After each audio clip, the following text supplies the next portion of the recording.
ഇനി നിങ്ങൾക്ക് സംശയം ഉണ്ടാകും, റിയാക്ട് റൗട്ടറിൽ 2 തരത്തിലുള്ള ഹിസ്റ്ററി ഒബ്ജക്ട്സ് ഉപയോഗിക്കാം, ബ്രൗസർ ഹിസ്റ്ററിയും ഹാഷ് ഹിസ്റ്ററിയും. നമ്മൾ പക്ഷേ ഹാഷ് ഹിസ്റ്ററിയാണ് യൂസ് ചെയ്യുന്നത്. സോ ഹാഷ് ഹിസ്റ്ററി ഉപയോഗിക്കുന്നതിൻ്റെ കാരണം എന്ന് വെച്ചാൽ എക്സ്പ്രസ് അല്ലെങ്കിൽ ബാക്ക് എൻഡ് കോൺഫിഗറേഷൻ കുറച്ച് ഈസി ആക്കും. ഓക്കെ, ഹോസ്റ്റിങ്ങിൽ ഒരു എക്സാമ്പിൾ പറയുകയാണെങ്കിൽ ഗിറ്റ്ഹബ് പേജസോ അങ്ങനെ എന്തെങ്കിലുമൊക്കെ പാത്ത് ഇഷ്യൂസൊക്കെ ഒഴിവാക്കാൻ വേണ്ടിയിട്ടാണ് നമ്മൾ ഹാഷ് ഹിസ്റ്ററി യൂസ് ചെയ്യുന്നത്.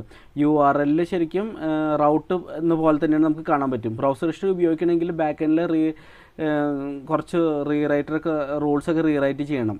ഓക്കെ, റീറൈറ്റ് റൂൾസൊക്കെ വേണം ബേസിക്കലി. അതുകൊണ്ട് ഡെവലപ്മെൻറ്റ് സമയത്ത് ഹാഷ് ഹിസ്റ്ററി ഉപയോഗിക്കുക പ്രൊഡക്ഷനിലെ ബ്രൗസർ ഹിസ്റ്ററിയേക്കാളും കുറച്ച് എളുപ്പമായിരിക്കും. ഓക്കെ, ഇനി നമ്മൾ ഇത്ര എഴുതി. ഇനി ആപ്പ് കമ്പോണൻറ്റ് ക്രിയേറ്റ് ചെയ്യണം. സോ ഞാൻ പറഞ്ഞു എന്തുകൊണ്ടാണ് ഹാഷ് ഹിസ്റ്ററി നമ്മളിവിടെ യൂസ് ചെയ്യണമെന്നുള്ളത്. ഇനി നമുക്ക് ക്ലയൻറ്റിൽ ന്യൂ ഫോൾഡർ components